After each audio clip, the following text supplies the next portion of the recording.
We are live. Yay! Apologies. I am Old New Dude, and he is. Richard York, Astro's trueborn son. And hey, that's an actually useful thing to know right now. Anyway, sorry, go I'm on. telling you. To Christy, whoever saw the notification this morning, I thought I had set the time correctly, but apparently I didn't. Christopher had let me know that I got it wrong and I had to edit the live stream, so I do apologize. Uh,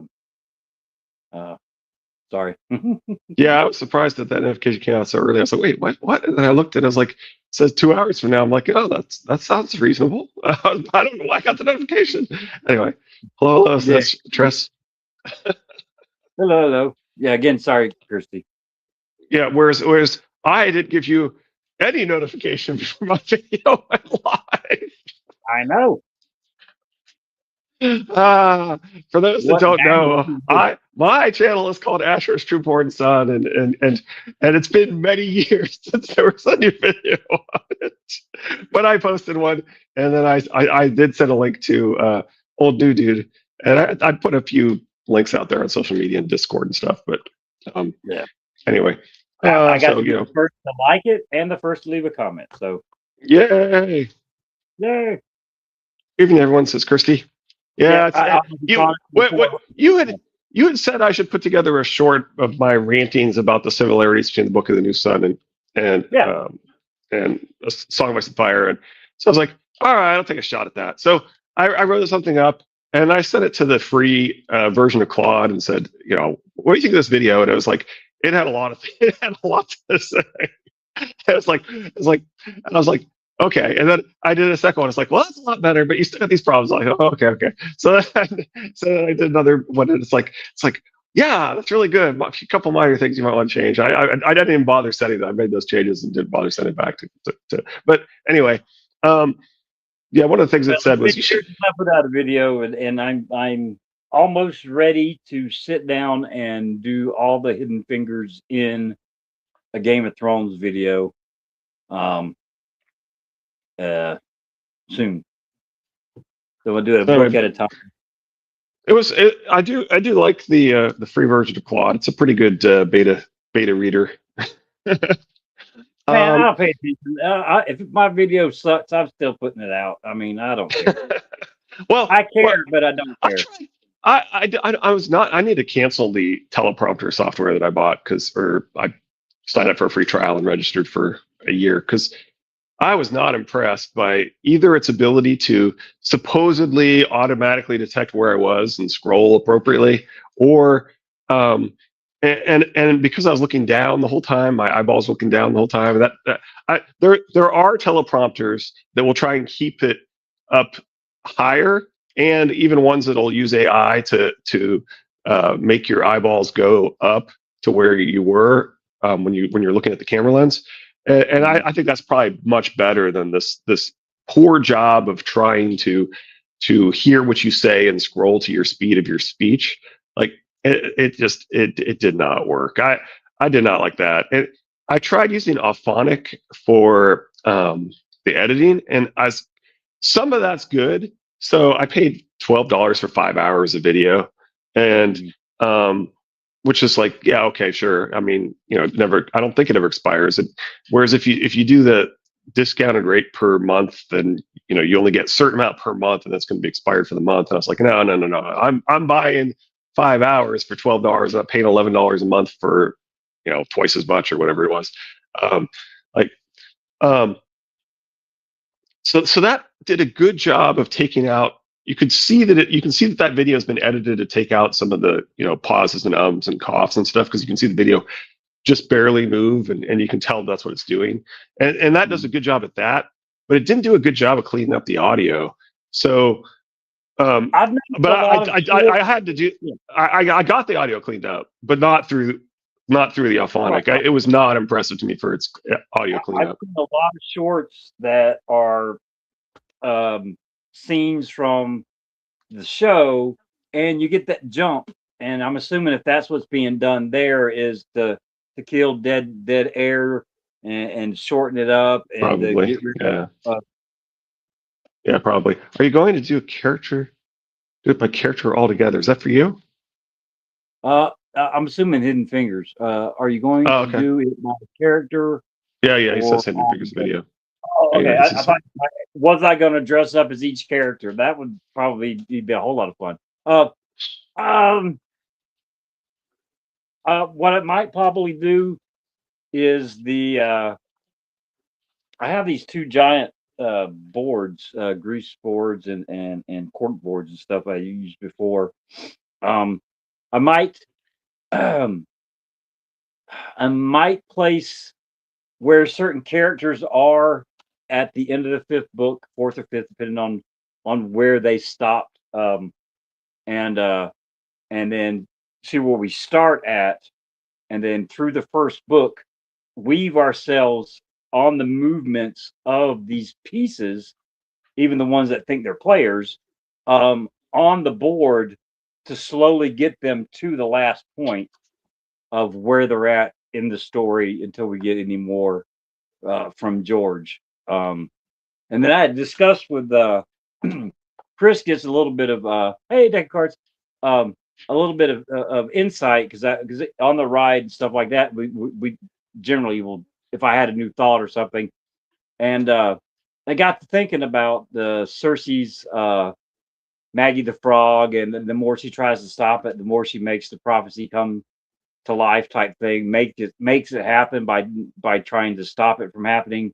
And I'm like, well, what if the same thing's true with our players? As all powerful as they are, I'm not counting Littlefinger and all them as the all powerful ones, the ones above it.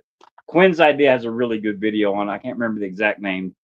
It's for like 9 years ago, but it talks about the deities and the H.P. Lovecraft style of gods and stuff.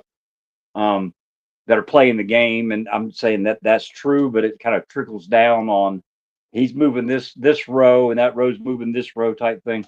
But on that along that lines of Cersei making the prophecy happen by trying to stop it from happening, I wonder if the players, by moving one piece on the board, does that in fact move pieces on the board that actually go against him? If they put their person here, does the ripple of that movement cause the a player or piece for the other side to be moved in favor? And it's kind of a never-ending battle of every time you make a move to the good, it's like two steps forward, one step back type thing. Um, uh, and then trying to figure out which side's making the move, which Littlefinger saying, giving us kind of the rules. Not that he's the big guy or anything like that. He's just a piece. But that sometimes you got to make a move against yourself to throw people off, and I think George does that to throw us off on who's moving this piece and who's moving that piece. But I'll have it all together by the time I put it on video.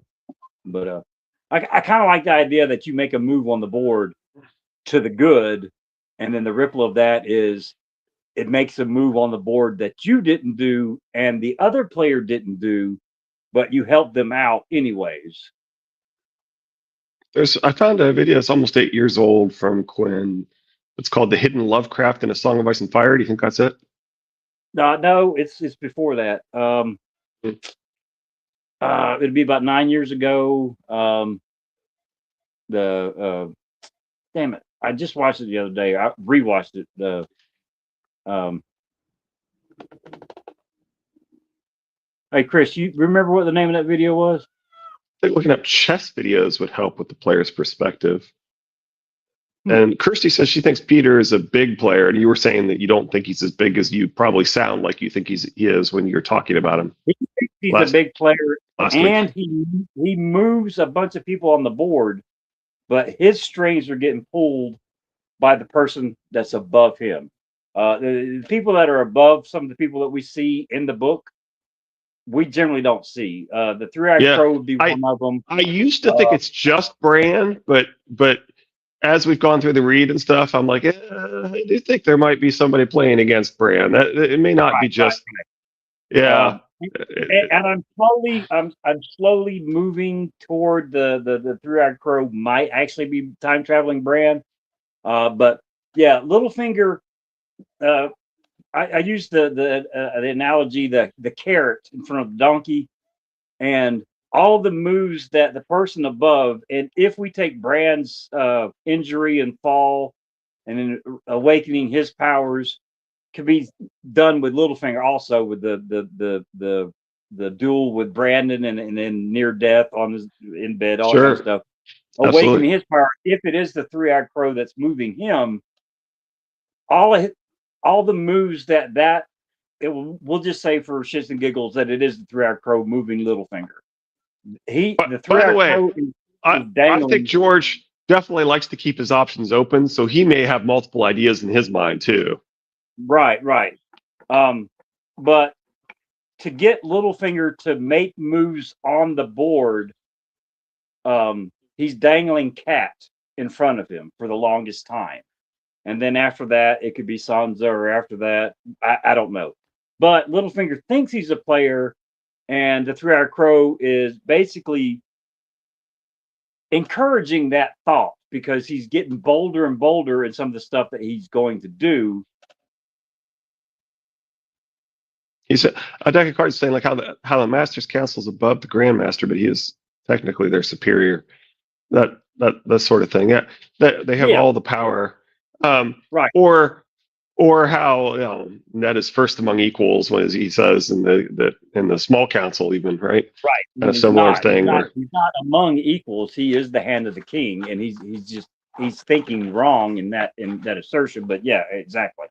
Um, so if you got but that's time part of the traveling point Bran, is that power is always a little iffy depending upon who chooses to exercise it and whether people stop them and so forth. And gee, that sounds like politics here recently, but anyway. well, I mean, damn it, I just had a thought and I lost it. Well, I mean, I was toying around with Lamb the Clever, Bran the Builder, which if time traveling Bran is true, then Bran the Builder is Bran, so that would be a correct. Well, And the Knights, could be. I mean, you could do it differently too, right? right? You could do it the other way. It doesn't have to Right. So be. George was, I know I've said it before, was asked about the Knights King. Has just as much chance of being still in the story as Lamb the Clever and Bran the Builder, which is not a no. So all three of them are in the story. You just got to figure out how to get them in the story because of the time and the super green seers time. I mean, jumping from one green seer body to another one would keep them there. Being in the Weirwood net would keep them there. So they could be the players that are above the ones that we see in the book easily. If they're powerful enough to jump green seer to green seer to green seer to be in our story now somewhere, then they're powerful enough to enter people's dreams, skin change, all the stuff that would be required to move the people in the story, including Littlefinger, um, by dangling the carrot. It's like John before he takes his vows. He's thinking about going back to Winterfell, and then out of nowhere, the memory of Catelyn, because he's thinking of his brother, and then poof, it's Catelyn treating him like shit. And he goes, "Oh, never mind, I'll stay here." So it's a memory at the right moment to keep a person on the track that you want them on. It's not you taking over their body. Well, sometimes it's not you're taking over the body and you're making them march up a hill as fast as they can to die or something like that. It goes back and back to our mothers and fathers and theirs before them. We're puppets dancing on the strings of those who came before us. And one day our own children will take up our strings and dance on in our steads. Nice. Good quote. Oh yeah, that's Um, awesome. That's a mic drop for Christy right there. But yeah, I mean, it's most people say it's plot armor. Okay, it's just plot to move the story forward, and I sometimes it could be, but there's too many instances for people that repeat the same phrase over and over again, or do the that's same true. action over and over again. It's a Tyrion quote. Kirsty wanted to point out. I did not know that. Thank you. I knew it was. I knew it was. I mean, I knew it was a quote from the. Never mind. Yeah, I was I knew pretty, it was. pretty sure it was Tyrion. Richard knew I knew. Okay. Uh-huh. Fair enough. There you go. It's just, I don't know. There's so many theories out there. It's hard to come up with something new. This isn't something new, but I haven't seen anyone, because I looked it up on Google and there's 3 different theories on who's playing the game. And then I remembered Quinn's ideas because I remember seeing that, and that's what got me thinking. And I want to say in his video that it all started, that the gods started intervening when the Bloodstone Emperor found his bloodstone. It fell to the earth, and they started. And I've said it before: the long night, the last long night, the one before that. It's not the first one. First time they did plants, then they did animals, then they mutated the animals, and after mutated animals, then there's man, and then now they did man. I mean, it's a reoccurring cycle over and over and over and over again. So the deities, Cthulhu, whoever it is, the easiest way to say it is either fire and ice for lore and the great other, 2 sides of the same coin, yin and yang, have been doing this for a very, very, very long time. And that's part of the point, right? Is that if it's ice and fire, well, shouldn't there be two forces? Shouldn't there be? Exactly. There's a discussion in the first book. This is not a game for 2 players if it ever was. Which he's saying, there's more than 2 of us working here, which then makes you wonder, well, are there 3 great players? It's like, well, those are the people that are on the board that think they are players. Right, Varys, but it's also meant to be taken in other ways, right? Yeah. Does that fact travel up the line to the greater powers? It would be very poetic if the founder of both House Stark and Lannister were the 2 players, which ties back to the War of the Roses nicely. That's interesting. Okay. Oh, I gotta write that down so I don't forget that shit. The idea that it's actually the Starks and Lannisters, just as it's the Yorks versus the Lancasters. Yeah. Well, George does like to take stuff from history and dial it up to 11. Especially if it's Richard III stuff. Yes. So I guess we could continue on, although don't forget, I've got a new video. I like it. This is Kirsty. Anyway. Yeah. This feels again like a sort of schematic. I already read this paragraph, but I thought I'd read it again because it leads into the next quote. So I thought I'd pick up with the paragraph that I think this is where we left off. I don't know. I rambled there. I apologize. I may have gone, and I may be going back further than where we were, but so what? I'm definitely going back further than we were by at least a paragraph, just to get us back to kind of on Toodles and his message. Which the long and short of it is, he's arguing that George has explicitly told us this text has multiple layers. There's more here than there appears. There's deliberately reinterpretations, and knowing the way Gene Wolfe writes, if you haven't seen my video, that is what he's doing. That is what he's been taught to do. I have never heard you mention them before. Who has a new video? Believe it or not, sure as Trueborn Sun Chill has a new video, deck of cards.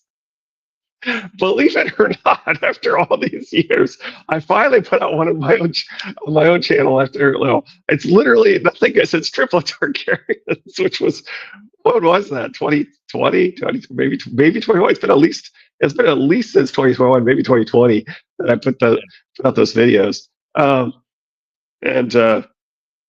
think it's probably 2021. I don't know. Or maybe it's 2020. I don't know. Boy, it's been like 5.5 years or something. Yeah. And I finally put out a video. I think I'm doing rewatching them. I try to watch them every couple of years. I know I've watched them twice. So make sure they're kind of fresh in your mind. Yeah, you pull the stuff out and tell us which video and all that, because you made them. And you know me. I mean, last week's a blur. Keeping it straight and knowing what the heck I'm talking Yeah, about. But anyway, well, it's like I told the doctor. We were talking about my memory. Going back through Game of Thrones and only reading, looking for Hidden Fingers. I'm turning the page, going, I don't remember reading this, and I'm like on my 8th time reading these damn books. I know I've read that page before, but it just yeah, it, absolutely. Did you know?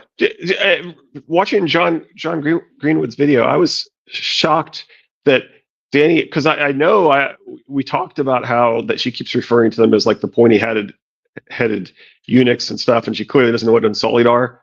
In her first chapter, she refers to them as the Unsullied.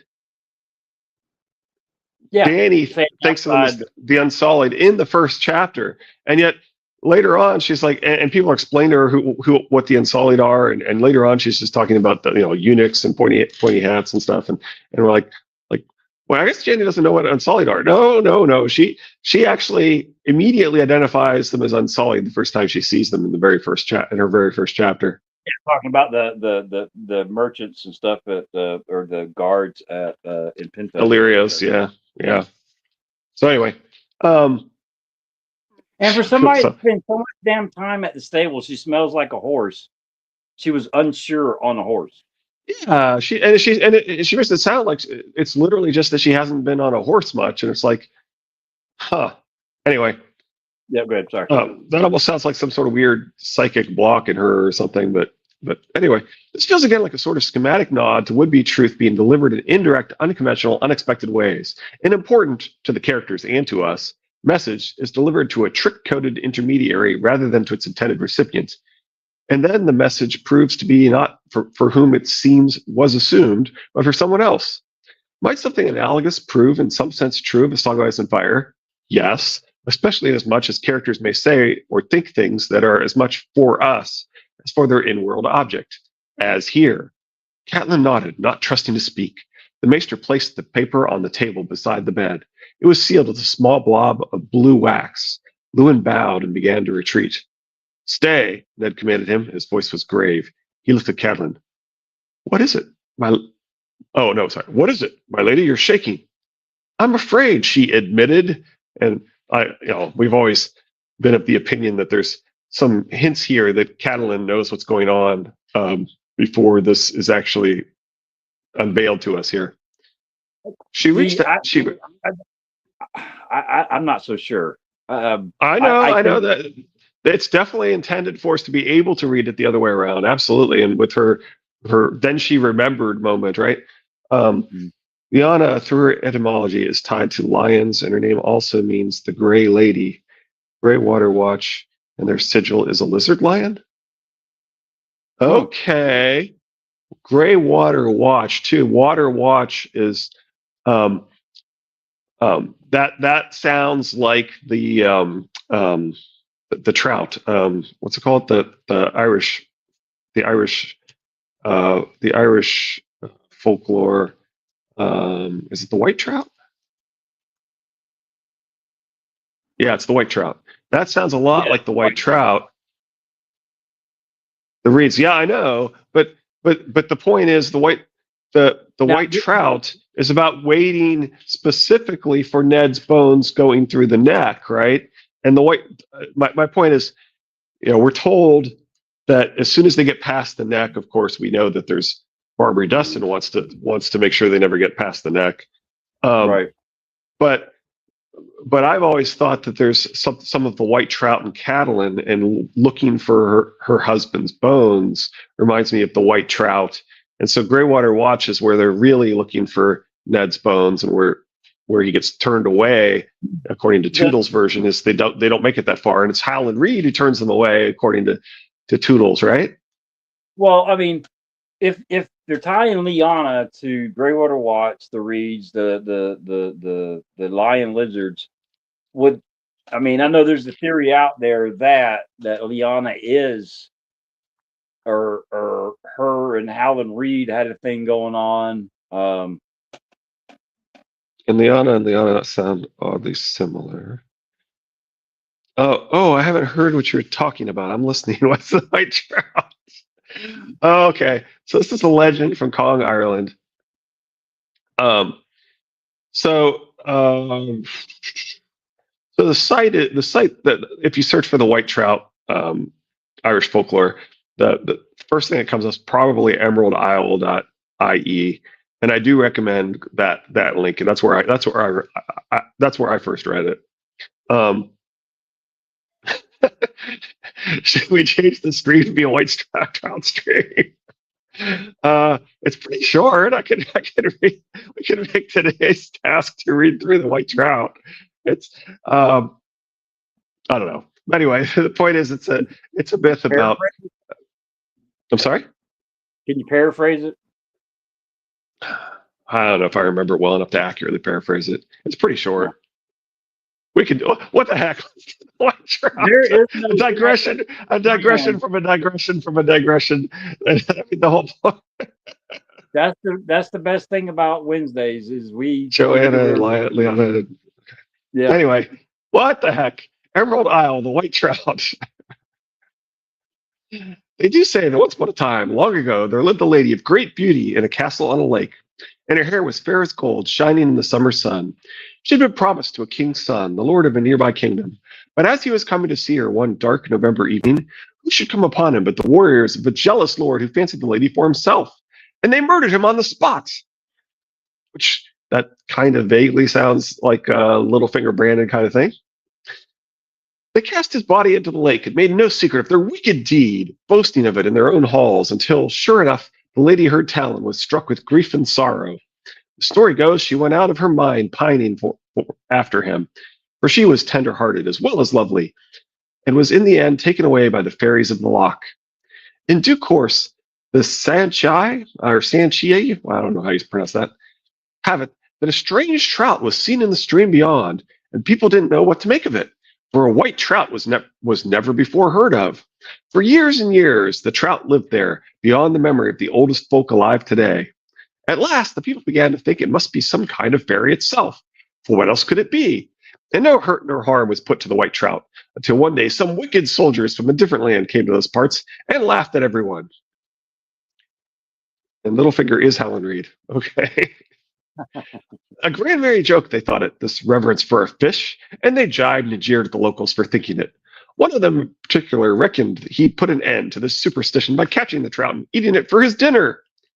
Sure enough, he caught the trout, and away home with him where he put on the frying pan and dropped the trout into it. The trout gave a human screech, and the soldier near to split his sides laughing, for he was a hardened villain, and when he thought one side was done, he flipped it over and fried the other.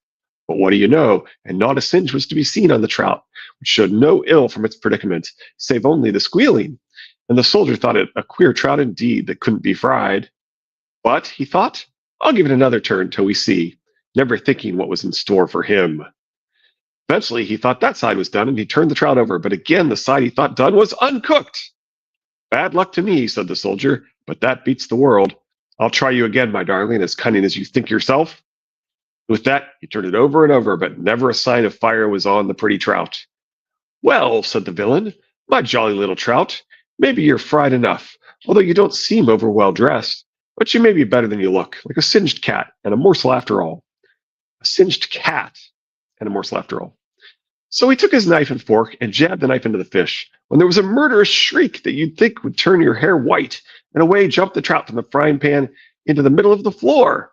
And in that spot where it fell, up rose a lovely lady, the most beautiful creature that eyes had ever seen, dressed in white with a band of gold on her hair and a stream of blood running down her arms. Look where you cut me, you blackguard, she said, and you'd think the sight would have left his eyes in shock. Didn't you leave me cool and comfortable in the river where you snared me, and not disturb my duties? Said she. Well, I can tell you, he trembled like a dog in a wet sack, and at last he stammered out his apologies and begged for his life, asking her pardon, saying he didn't know she was on duty, and he didn't know not to meddle with her. I was on duty, said the lady. I was watching for my true love that is coming by the water to me. If he comes while I'm away and I miss him, I'll turn you into a sprat and hunt you up and down forevermore, while grass grows and water runs. The soldier's life near left him in terror, and he begged for his life, and with that the lady said, Renounce your wicked ways, you blackguard, or you'll repent it too late, and get yourself into confession regularly. Now take me back and put me into the river again, where you found me. Oh, my lady, he said, but how could I have the heart to drown a beautiful lady like you? Before he could say another word, the lady had vanished, and there he saw the little trout on the ground. Well, he put it on a clean plate, and away he ran for the bare life of him, for fear her lover passed while she was away. And he ran and ran until he got to the stream. There he threw the trout into the water and watched as it all turned red for a minute before washing away. From that day forward, the soldier was a changed man, reformed in his ways, fasting 3 times a week, although not on fish, since fish never sat right in his stomach after that, going to confession regularly. They say he used to pray evermore for the soul of the white trout. Trout that was taken and returned somewhere in the vicinity of Kong, marked on the map below. So the idea that it's her job to watch for her husband's bones is why, and the fact that, hey, Supremacy Atali, we were just talking about Catalan. Hey. Oh, he's here. What did you say of my house? Lannister, look this there. Ha ha ha. Evening, Supremacy Atali. Ah, says Kirsty. So anyway, it's this idea that she's waiting for her that she's looking for her lover, that it's her duty to be looking for Ned and Ned's bones. That was what made me think that and the fact that she's a Tully. I should have done that before you read the white trout. So I mean, yeah, that would have been perfect. So yeah. anyway, there's the white trout for those that didn't know it. The Lannister was up because we did a Tyrion chapter last. I just thought it would be cool, but Tully's back. So anyway, all right. So let's go back to the Lyanna and the Greywater Watcher and the now. I don't know if I paid that much attention to the theory, but what was the theory that it was Howland Reed and Lyanna and Mira Reed is the child from that union? Howland Reed and Ashara Dayne. Oh, Ashara Dayne. Okay, yep, my bad. And Mira is the child from that one. That's where we hear the story of Lyanna is right in the Night of the Laughing Tree. Is the point is of that theory is why is Howland Reed so obsessed with everybody around Ashara Dayne and who Ashara Dayne dances with and so forth? And of course, the answer is that it's because George is most interested in telling us about how Ned and Ashara met. Yeah, right. I mean, it's a scholarship for UK. Okay. Interesting. Cool. Good job. Thanks. Yeah. Where were we? Catelyn nodded, not trusting to speak. Bound began to. I did that. What is it, my lady? You're shaking. I'm afraid, she admitted. But she admits multiple times she's afraid, she's trembling, and I was highlighting all of those. Congrats, says Tris. Hey, so yeah, absolutely. Okay. See now on that scene that we're talking about when the letter comes, it's her, Ned, and Maester Luwin. I think her and Maester Luwin had already conspired to get rid of Jon, but I think the letter is something new. And I don't think she goes into that chapter knowing about the letter, but she does know that her and Maester Luwin. I will become all peoples of the United Kingdom fans of House Tully. Good luck on recruiting them all. I don't. We can just get them all to care about Songwise and Fire. That'd be a win. Yeah, you ain't lying. Oh my goodness. Good luck. That'd be awesome. We'll have Australia, we'll have Brazil, and then we'll have the UK. Yeah, all of UK. All of the United Kingdom. So somebody said that they actually have the longest official name of any country. Anyway, my point is, I do think that she's that there are hints there that she was already expecting to have this conversation, and Louis doesn't want to be part of it. Anyway, you talking about the knock, yeah, and so forth. That now, I read that, and it didn't seem out of place out of me. for me for some reason. There's definitely times when it's not necessarily. There's other times where things are like that. I think you're right that can be ambiguous, and so George may have intended it to be additional evidence, but he also definitely might not have. It's something he does sometimes. Now, I will say that every time I've read that chapter, I've kind of got different stuff from it or gone back and forth. So this last time, Yeah. Well, like I said, there's definitely seeds planted both directions in that chapter. Yeah. She reached out and took the letter in trembling hands. The furs dropped away from her nakedness, forgotten. Right. And there's also all these clues that whenever somebody's potentially on to something that an attractive woman is doing that doesn't quite fit, that they get naked, and that causes people to forget that this is not the only time that happens. Shay does that when Tyrion points out something that doesn't quite add up. Shay basically gets naked. Old Bear, a man of Night's Watch, takes no wife and fathers no sons. Our wife is duty, our mistress is honor, and you're the only sons we'll ever know. Are these Tully's words, family, duty, honor? Yeah, those are. Okay. Huh. Wife, duty, mistress's honor. Sons, family. So you're the only family. Is basically, he doesn't technically use the word family, but he's practically using the word family. Well, yeah, I've always wife, father, no. Okay, yeah, wife, father. He never actually uses the word family, but that's the gist of what he's talking about, right? And then he also talks about duty and honor. Yeah. So yeah. Oh, yeah. You know why that the no take no wife and have no sons is in the Knight's oath? So that they don't have that conflicting family. Oh, it was originally put there because of Nisa.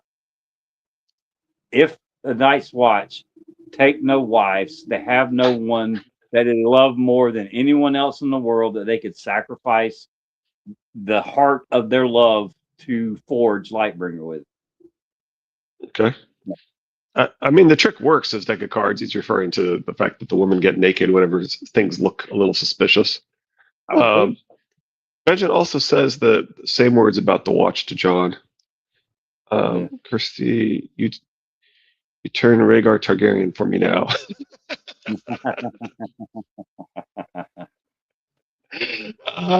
We know that's the ultimate insult coming from a Sia Tully. Anyway, I think what she's saying and what George is saying is that the Tully words really are that important. That's telling you that that's people's typical priority, and probably the correct priority, that family comes before duty and that duty comes before honor. Honor is merely coin to be spent, right? So I'm not sure that you should be taking any sort of I will knock at every Rhaegar Targaryen with my fish. Anyway, I don't think that you should be taking that as an insult to House Tully. I think you should be taking that as a compliment to House Tully. But in fact, what we're saying is that throughout the story, and not just in House Tully, people are emphasizing the fact that is people's priority, and probably the correct priority: family, then duty, then honor, and that's the point of those. Hit or nuck, I don't know, but I will. Yeah, I'm not sure what. Okay. Anyway. What is it, my lady? You're shaking. I'm afraid, she admitted we did that. She reached out and took the letter in trembling hands. The first dropped away from her nakedness, forgotten. Yeah, I definitely did that part. In the blue wax was the moon and falcon seal of House Aaron. It's from Lysa, Catelyn looked at her husband. It will not make us glad, she told him. There is grief in this message, Ned. I can feel it. So it really hasn't been opened. Right. They probably don't have a seal of House Aaron to seal the wax. So yeah, you're probably right. It probably hasn't been opened. They may have suspected what it said, and they may have planned this delivery and this elaborate setup, but it doesn't look like they'd opened it. Now they may have had additional communication so that they knew the gist of what it was going to say. Ned frowned, his face darkening. Open it. Catelyn broke the seal. For what it's worth, the seal constitutes another layer between our detectives and the would-be truth. It's also a seeming guarantee of truth, or at least the message's origins, that is false in as much as Littlefinger is the true spiritual author of the letter. I don't think anybody loves Rhaegar here. I think we're supposed to respect him. I think Ned and Barristan clearly respect him, and we're supposed to understand that there's that respect. But I do think that he's also clearly made some significant mistakes. Ned never reads the letter, so it doesn't matter what it says. Yeah, well, she's definitely leaving something out or not letting him see it. So there's definitely more to it than what we have, right? Um, and the implication is that some or all of it is not in a hidden language. I mean, I, I think that I want to say the number one theory about the letter is that it tells her about who John is. Yeah, Um, yeah, and and you could understand that why on, that the words might make no sense to her if mm, it's saying like Jon Snow is trueborn and your children are actually bastards or something along those lines. right, It could be written in such a way that wouldn't make any sense to her, that those words wouldn't make any sense to her until she stops and remembers something. like That could everything be so. else that In gets fact, figured he out. actually gives the specific quote right there. Right, the very next thing in this is her eyes moved over the words. At first, they made no sense to her. Then she remembered. Lysa took no chances. When we were girls together, we had a private language, she and I, right? And so the natural thing is for us to say, okay, well, that means it was written in a secret language where the words don't make any sense to her. And But is George that does that. really what it means? Not Right, necessarily. right. Um, George does it to us all the time. He'll right. tell us, and And then so and if she's lying about that, mhm, then some of her actions make sense. And some of her yeah, actions don't make sense if she's not lying about that. So then the question becomes, okay, it's true that her eyes moved over the words. It's true that at first they made no sense to her. It's true that then she remembered. But then the words that she says after that aren't necessarily true because the story makes more sense if they're not true than if they are true. And so right, that makes you want that makes you wonder, well, then what is the truth and so forth. Like right. Tully words are connected to the Night's Watch, and Minta went equals Nissa Nissa. Minissa went equals my Nissa Nissa. My Nissa. Oh, okay. My Uh-huh. Nissa went is my Nissa. Okay. Okay. Nice. Now, on the theory is that it tells her two things about Jon Snow and her children and the Lannisters. That only works in the if you believe that Ned and Shar are Jon's parents. If it's R plus L equals J, telling her anything about Jon in there doesn't make any sense because why would they? Why would they tell her that Jon is Rhaegar's son and that not making any sense? Um, because Jon then it'd be great because Jon has she has no worries that Jon's going to take uh, her children's um, um, place. Tully says, I swear I'll hit every Rhaegar Targaryen. The Tully are Tully, the person of Night Watch are person of Night Watch. Mensa Tully is Minessa only. And if Mrs. Mother is Nissa, could mean sister. Okay. Nissa, Okay. Misa. Are you talking about the Could mean slave sister. language or whatever that was taken to Danny? I think it's very suspect her name being my Nissa. Ah. Hmm. Hmm. I like that Anyway. a lot. Well, And and George does love to plant Sansa all has these clues all over the place too. huh? I mean, George definitely likes to plant clues all over the place, play with names, that sort of thing. Yeah. Does that mean Sansa's Nissa? I think there's lots of parallels and characters that play different roles at different times. More A. The hidden message is found, but even now it cannot plainly be read. Again, what might this suggest about A Song of Ice and Fire itself? Can you read it? Yes, Catelyn admitted, and he uses the word admitted again. Then tell us. You think GRM will use the languages created for the show? There are full dictionaries. Yeah, I wouldn't be at all surprised if he tries to incorporate some more and keeps those and tries to work them into the canon. Absolutely, I could see him doing that. I think it's Yeah. quite likely. That's my opinion. The foregoing exchange feels almost ritualistic and further foregrounds the idea that a text must be passed through a kind of filter before all its secrets are laid bare.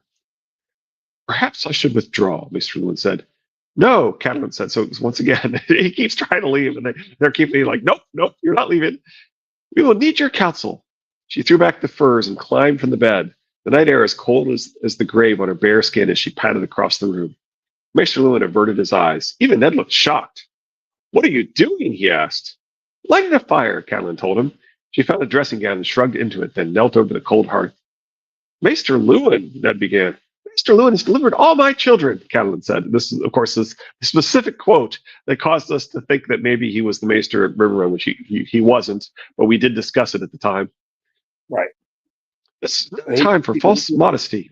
She slid the paper in among the kindling and placed the heavier logs on top of it. Again, there's no reason to be careful about destroying the letter if only she can read it. Yeah.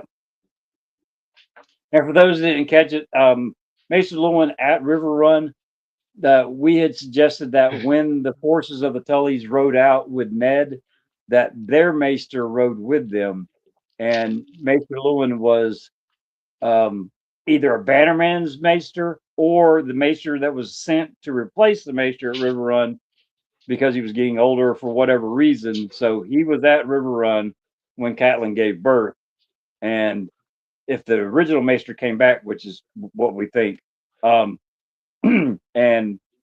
Catelyn headed north with a newborn, she took the Maester with her to tend to her needs and Rob's, and then that there's no Maester at Winterfell, so he stayed.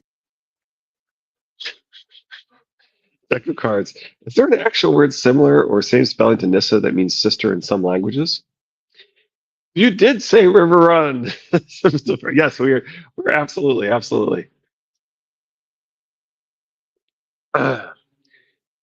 Keep in mind that Catelyn is about to get bullshitted by Littlefinger's lies as conveyed in Lysa's letter.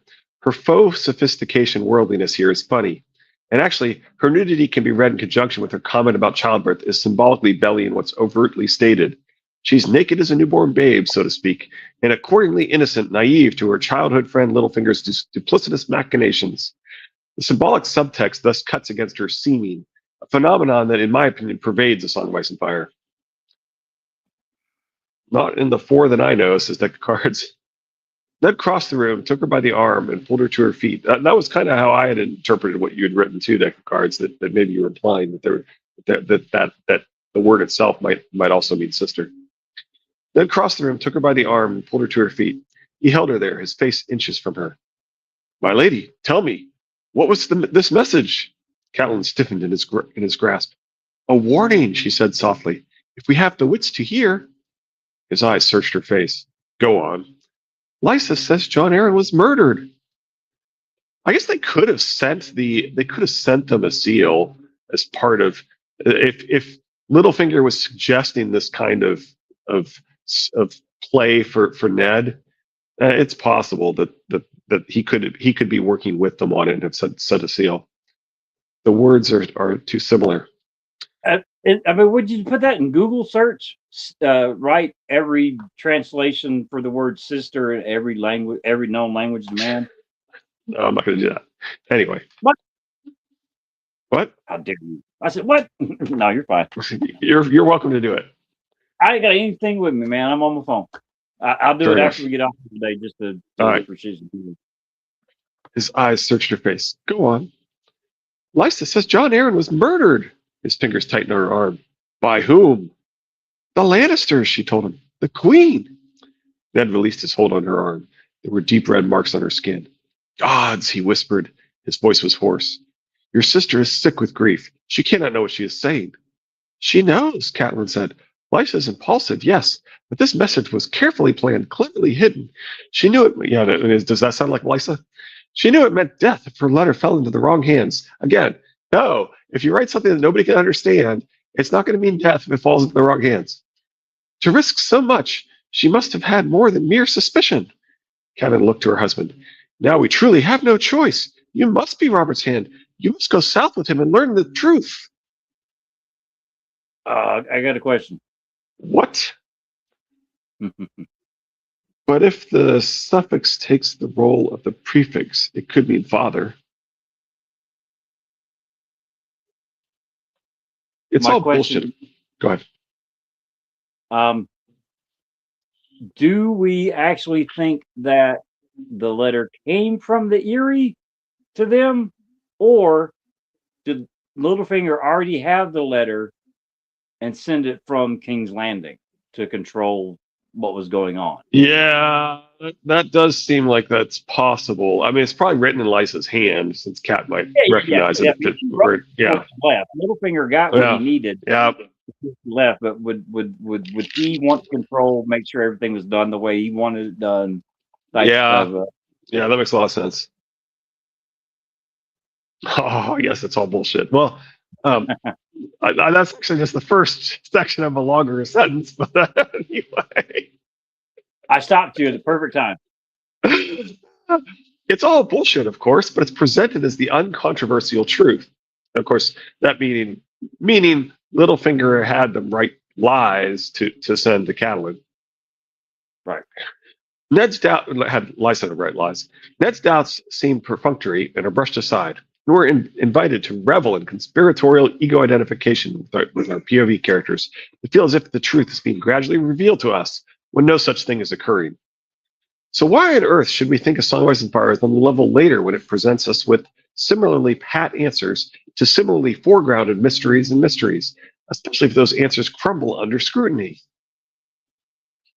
That said, the key takeaway for our present purpose stems from considering why GRM chose to kick off the action of Song of Ice and Fire's plot with a scene that features the weirdly pro forma discovery and decoding of a literal coded message that is itself almost cartoonishly hidden by code and delivered indirectly and from up someone's sleeve.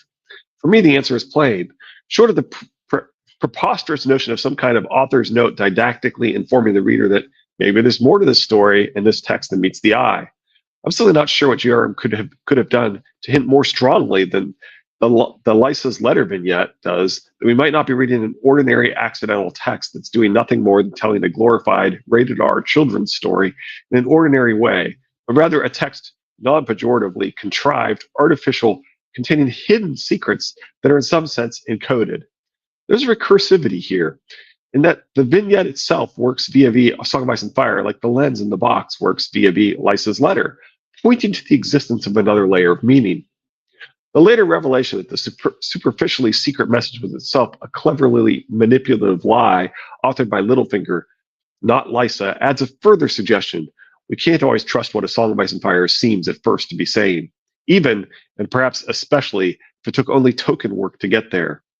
If Littlefinger used Lysa to sell his deceptions to Ned and Catelyn, might it be that GRM uses the POVs to sell his deceptions as no more than the innocent representation of his character's experiences? I'll make a few comments about the POV structure in an appendix. Working his words about a puzzle box, like a puzzle box. Actually, we're far enough along that we probably don't want it. Let's just do some more. Please pronounce properly. GRM. Grrr. Whose video did that? People do say germ or germ or something. Yeah. Forget, but I remember somebody's video doing that, but I can't remember which. Well, and that fits perfectly with what we're saying. What Tulis is saying here, and we definitely agree with him on this, is that George is telling us, and Sammy is emphasizing this, yes, Sammy, you're right, Sammy. It's very important. We should pay attention. That we should be gurring at George because he's deliberately doing things to, for example, deliberately leaving out what's going on with Ned, and as he thinks about memories of Lyanna and doesn't tell us like what his promises are, for example, which I believe his promises are meant to parallel, as we mentioned when he brings them up. They're specifically brought up to parallel his promise to protect Robert's children.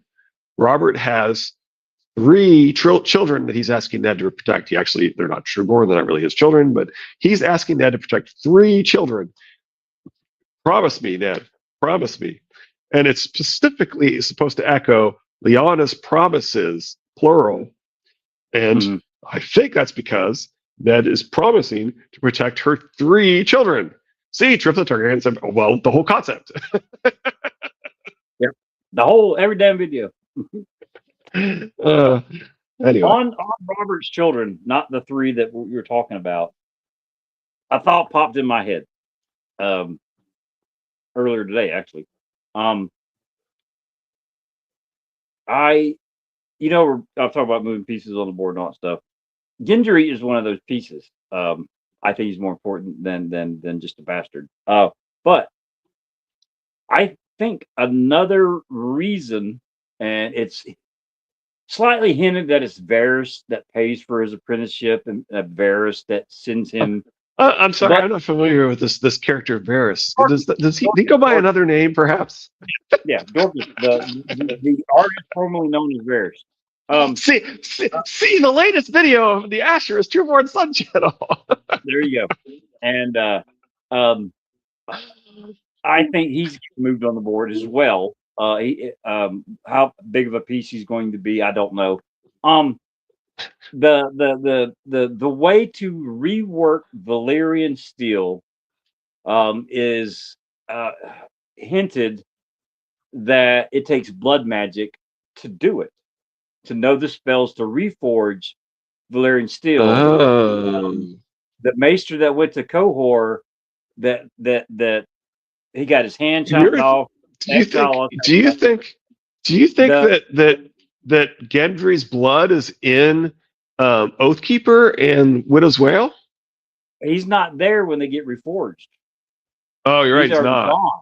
No, he's already gone. You're right. You're right. The armorer is sacrificing the people that are, not that he cares for, but that are under his care. That would cause him some. So not those swords, but you think he may have actually been using Gendry's blood?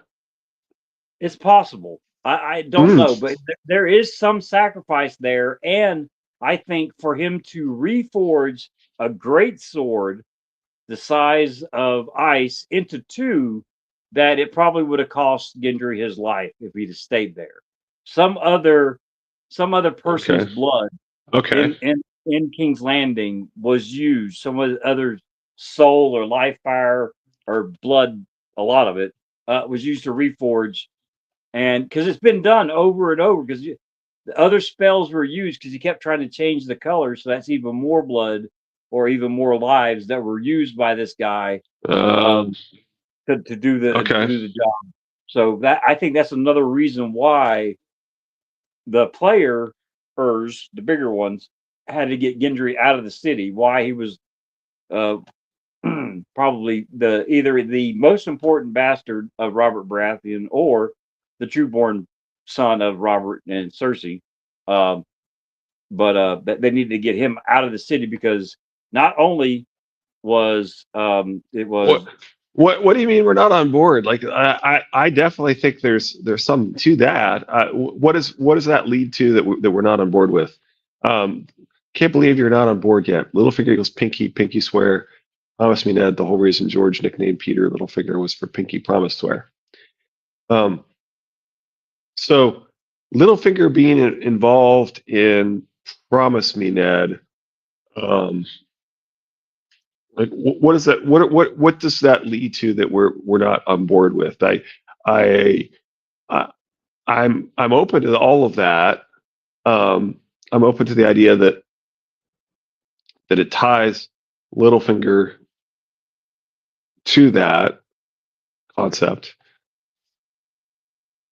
Okay, obviously that's tied to Peter. Okay, so what does that give us?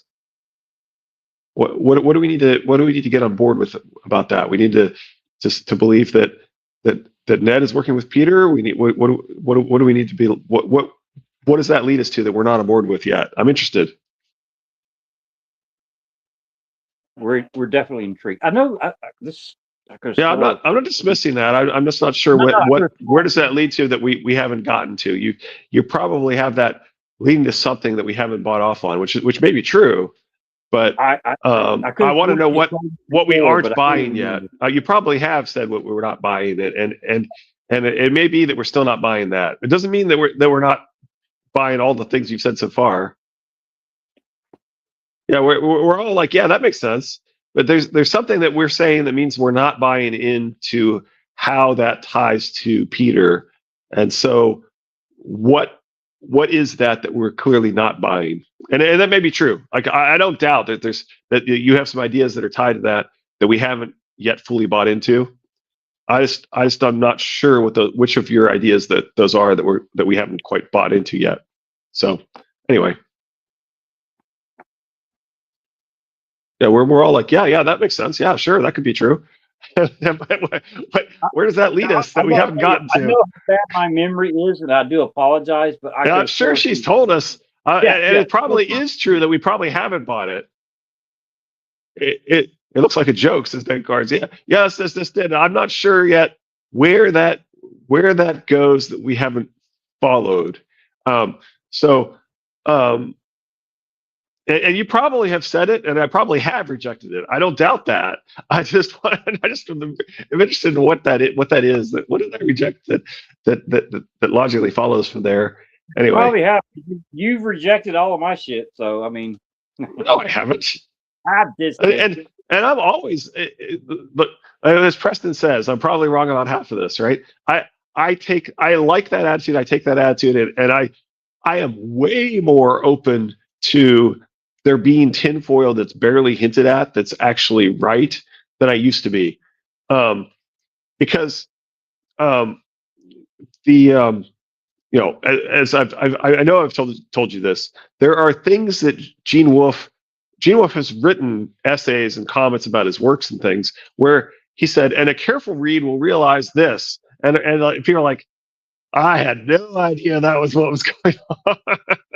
So I don't doubt that Gene Wolfe and probably George, by extension, are planting little tiny clues that are supposed to be enough for some of the readers to figure something out that we have no idea and is just over our head. So yeah, like my Tormund theory. Yeah, if I dismiss your idea, that doesn't mean it isn't right for sure. Like, there's that can totally be right if I dismiss your idea. That I would not be at all surprised that's happening over and over again. Something happened from after Brandon and Peter's duel and leading to Harrenhal with Howland Reed and Peter becoming the same person, even in physical description. They are the same. Okay. Well, the reason we're rejecting that is because we're sold that on a different Howland Reed theory, and so we're not. You're right. I have not bought in to Peter as Howland Reed. That's true because I've already bought into to Peter and being more than he appears, and to Howland Reed being more than he appears, and them being different than that. So you're right. I haven't bought into that. That's true. I have not bought into that. That's interesting though. I will go ahead and tell you though, because you know how much I'll have to think more about that. Yeah, I'll have to think more about that. I love a rabbit hole, and no, I will definitely thank you, Kirsty. That's what I was asking. I was wanting to understand the theory more about what we're not buying into. I appreciate that, and I'll have to think about that and with George, he often plants seeds in different directions. He often keeps his options open. So I'll have to think about could that be one of the options? Because we need to stop. The rest of the day. Yeah. Well, we need to stop. We need to stop saying because we have this theory that things that don't fit that can't be true. Because even if he abandons that idea, he could still have planted that idea, right? Yeah. So that's something we'll have to think about. Okay. Absolutely. Thank you very much, Kirsty. I appreciate you. I appreciate you following up and Hidden Fingers for the rest of the day. Yeah, you look different without a hat on. Huh? You take your hat off and you look different. Yeah, well, it's Howland was in the Isle of Faces in Harrenhal while Peter was in River Run. Brandon would have noticed.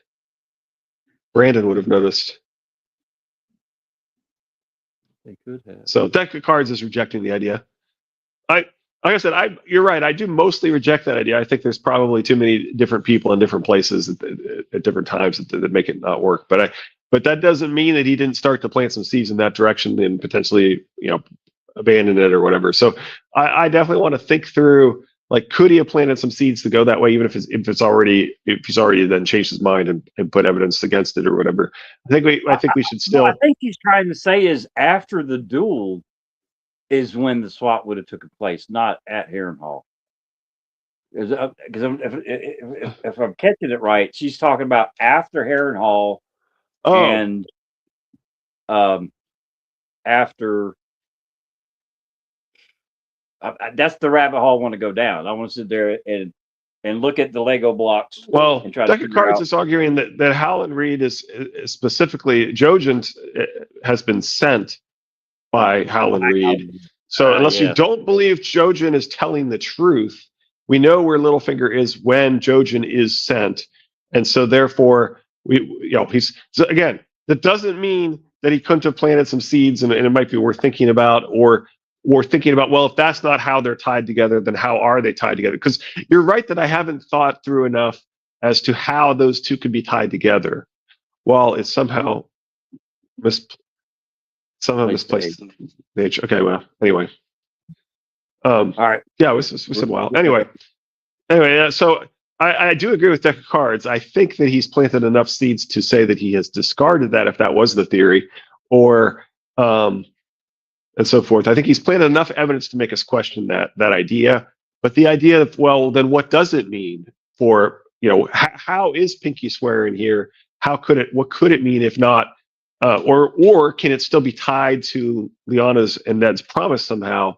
And if so, how? And what's the relationship and so forth? I think you're making some very interesting points as to how to try and work that into the story that maybe we don't have enough. I will grant you, we probably don't have enough of how to work that concept of Littlefinger as potentially Pinky swear and being tied to the Promise Me Ned. I think you might have something there, even if it's not literally that Littlefinger is Howland Reed, or if it's no longer that Littlefinger is Howland Reed.